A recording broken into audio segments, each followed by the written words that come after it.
Selamat petang, salam sejahtera.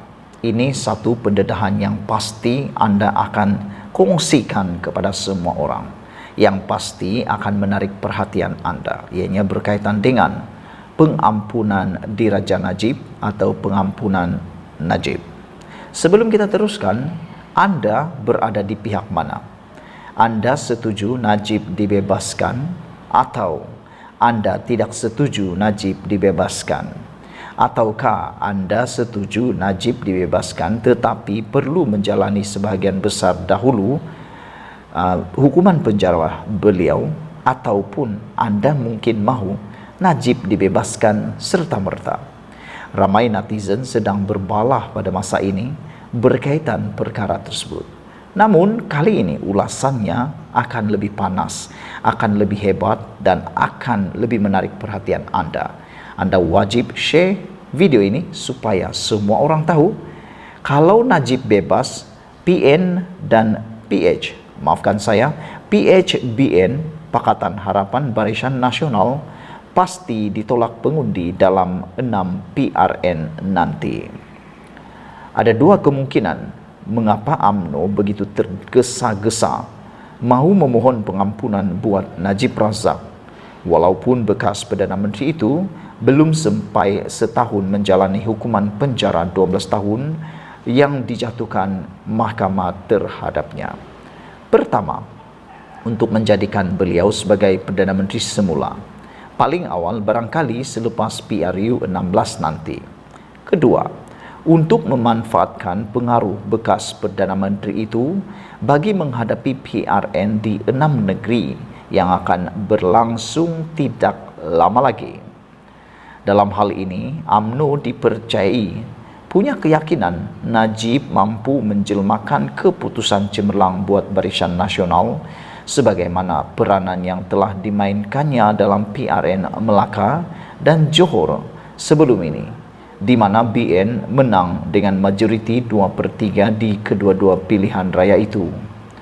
Untuk kemungkinan pertama, walaupun segelintir penyokong Najib masih gairah untuk melihatnya dapat kembali sebagai Perdana Menteri, sebenarnya adalah lebih baik perkara itu dilupakan saja. Najib bukan seperti Tun Mahathir Mohamad yang meletak jawatan secara sukarela pada tahun 2003, dan dengan itu tiada masalah bagi rakyat untuk mengangkatnya semula sebagai Perdana Menteri buat kali kedua pada 2018. Sebaliknya, Najib adalah Perdana Menteri yang gagal, ditolak rakyat dan menjadi punca yang menyebabkan UMNO hilang kuasa pada 2018 lalu. Malah sekarang dijatuhi bersalah atas kesalahan rasuah. Dengan demikian, pengundi tentu akan berfikir lebih daripada sekali untuk memberinya peluang kembali menghuni Seri Perdana atau menjadi Perdana Menteri. Lagi pula, dalam pemilihan UMNO baru-baru ini, sementara Najib berada di penjara, 3 anaknya telah muncul sebagai pemimpin dalam senarai kepimpinan baru parti itu di pelbagai peringkat. Anak sulungnya, Muhammad Nizar Najib, kini adalah Naib Ketua UMNO bahagian Pekan, selain memegang jawatan Exco Kerajaan Negeri Pahang.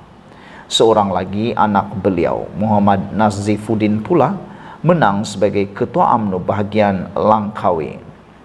Anak perempuan Najib, Noriana Najwa atau lebih dikenali sebagai Yana, menang Ketua Puteri UMNO Lembah Pantai dan Exco Puteri UMNO Malaysia.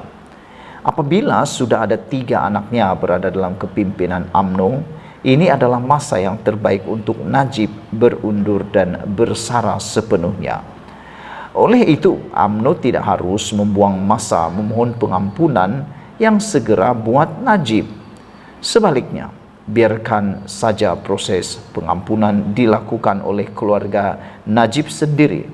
Setelah beliau selesai menjalani tempoh tertentu di penjara dan mendepani perbicaraan 3 lagi kesnya berkaitan 1MDB di mahkamah, UMNO harus bergerak ke depan dengan barisan kepimpinan sedia ada tanpa perlu menoleh lagi kepada Najib.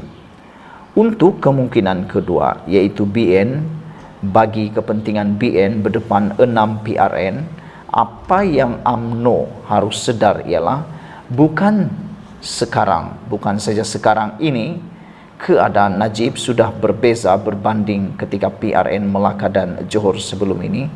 Bahkan kedudukan kerajaan juga sudah berubah. Oleh kerana PH dan BN sudah bersama dalam kerajaan dan setuju untuk bertanding sebagai satu pasukan dalam PRN di 6 negeri nanti, keberadaan Najib sebenarnya sudah tidak memberi banyak manfaat lagi. Gandingan Anwar Ibrahim dan Zahid Hamidi lebih perlu diletakkan sebagai dua kepala perang bagi memastikan PHBN mampu menggapai kemenangan. Malah, jika adanya Najib dengan andaian desakan UMNO agar beliau diberikan pengampunan penuh diperkenankan setelah ia dibawa oleh pihak kerajaan kepada lembaga pengampunan, ia akan memberi peluru percuma kepada Perikatan Nasional untuk menyerang dan mengajak rakyat menolak PHBN. Rakyat pasti sukar menerima keadaan di mana Najib diberi pengampunan terlalu awal, yang mana ia difahami adalah atas kehendak kerajaan melalui desakan UMNO tadi. Dalam sistem raja berperlembagaan, meskipun kata akhir dalam memberi pengampunan adalah atas budi bicara Agong, tetapi baginda juga tertakluk kepada nasihat Perdana Menteri dan kerajaan dalam hal berkenan. Akhirnya, rakyat dan pengundi pasti akan melampiaskan isyarat penolakan mereka dengan tidak mengundi calon PHBN di 6 negeri yang berlangsung PRN itu. Apalagi jika PN memanfaatkan isu tersebut semaksimum mungkin untuk menyerang PHBN. Sudahnya nanti bukan saja PN bakal menang besar di Kelantan, Terengganu dan Kedah, silap-silap Selangor dan Negeri Sembilan yang kini dalam genggaman PH juga bakal terlepas. Pulau Pinang yang nampak selesa dalam genggaman PH pun tidak mustahil akan terumbang-ambing untuk mengekalkan kemenangan. Jika itu berlaku dalam PRN nanti, jangan bermimpi lagi untuk menang dalam PRU 16 pada tahun 2027 akan datang. Sekian dulu untuk kali ini. Jangan lupa share video ini, tinggalkan komen anda. Najib bebas, PHBN pasti ditolak pengundi dalam 6 PRN nanti. Anda setuju atau tidak? Kita jumpa lagi. Malaysia kita punya, kita juga sama-sama cintai Malaysiaku. Bye-bye.